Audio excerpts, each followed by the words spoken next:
welcome back. You're watching Media Monitor. Now, yesterday, President Cyril Ramaphosa bestowed national orders on a select group of people who have excelled in different ways. Champions of freedom, peace, human rights, social justice and equality. The ceremony took place at the Presidential Guest House in Pretoria, and our guest this morning, Traci Mackie, was among those honoured.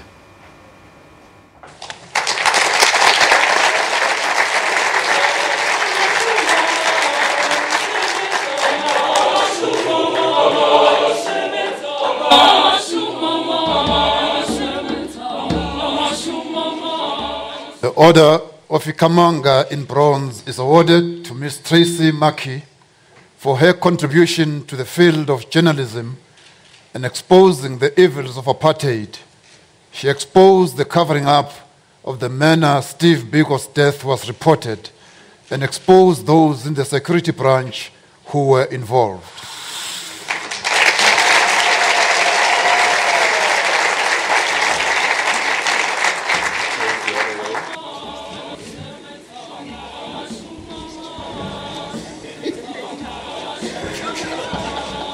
Yes, that's right.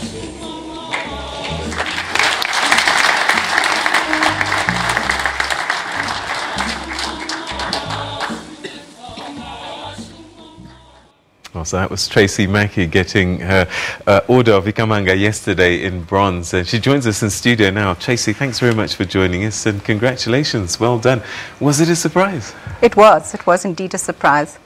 One is nominated, and a staff member had nominated me, but that was in August last year, so one tends to forget, and suddenly one receives a letter from the presidency advising one that the president has accepted your nomination, which is indeed an honor and very humbling. I think humbling is more important than anything else. I suppose people will remember certain pieces of work that you did, but in the end, actually, it was a whole career of work and body of work. But take us back to that time when you were a journalist and this outing of Gideon Nieuwoudt and his involvement in the passing of Steve Biko. Tell us about the story and how it came about and how you were able to crack the code, as it were. Obviously, after 1994, the Truth and Reconciliation Commission had been established, and people involved in apartheid crimes were applying for amnesty. I was a journalist then in the Eastern Cape at the Herald and the Weekend Post. I had grown up in King Williamstown, so Steve Biko had been an icon from when I was a little girl of 11 years old, and I remember his funeral in King Williamstown at the Victoria grounds. So he had always been I was totally intrigued by Steve Biko.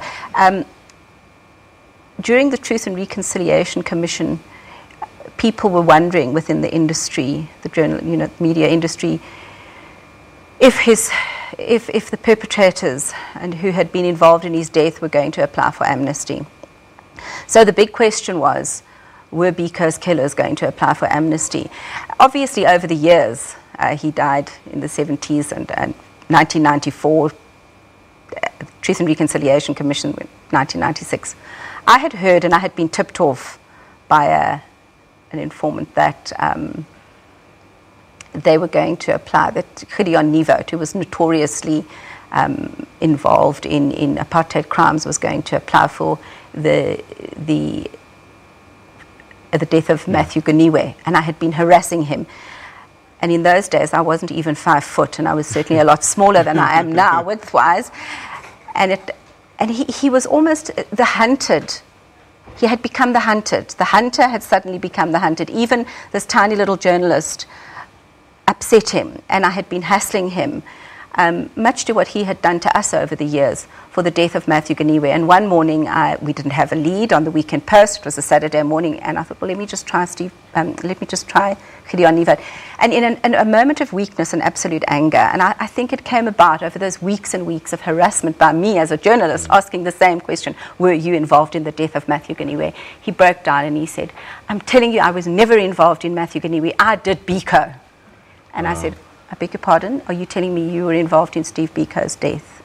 And I said, may I interview you about that? Unfortunately, I was on the desk that day and I couldn't actually go to the airport. He was flying out and he had agreed to speak to me, and we sent a journalist who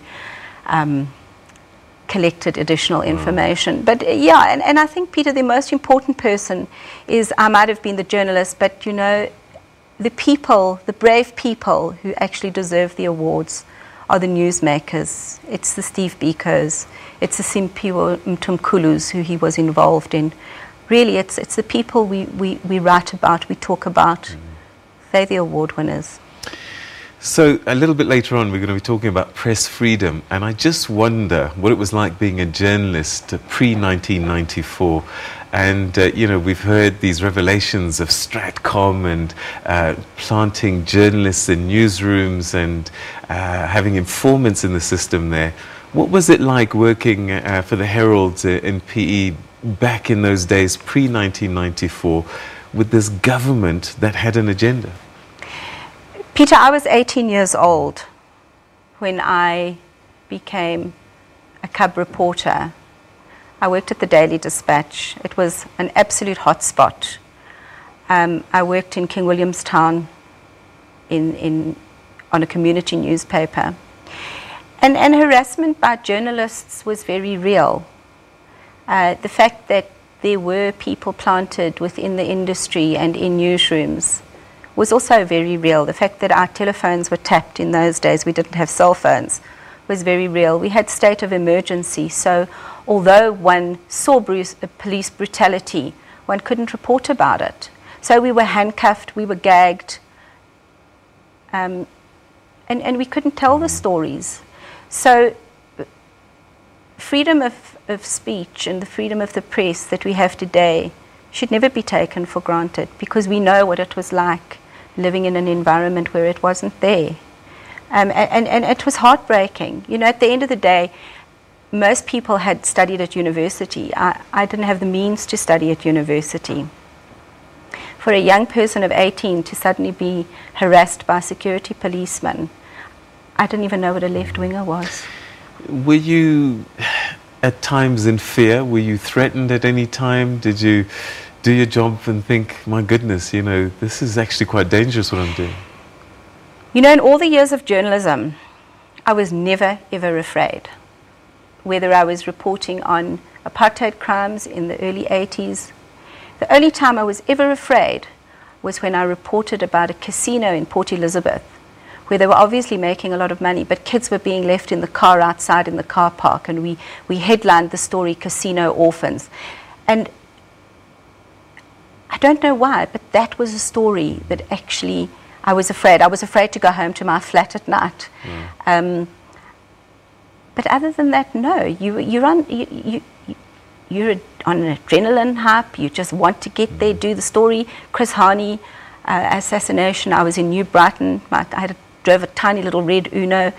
My car was stoned, and you don't think of your own life. I think maybe that's why I left journalism, was when I had children. Right. Well, you're going to stay with us, and we're going to start looking at the newspapers and to have that discussion about press freedom a little bit later on. But thanks so much indeed, and once again, congratulations on being honoured by the President yesterday. Well done. Thank you so much.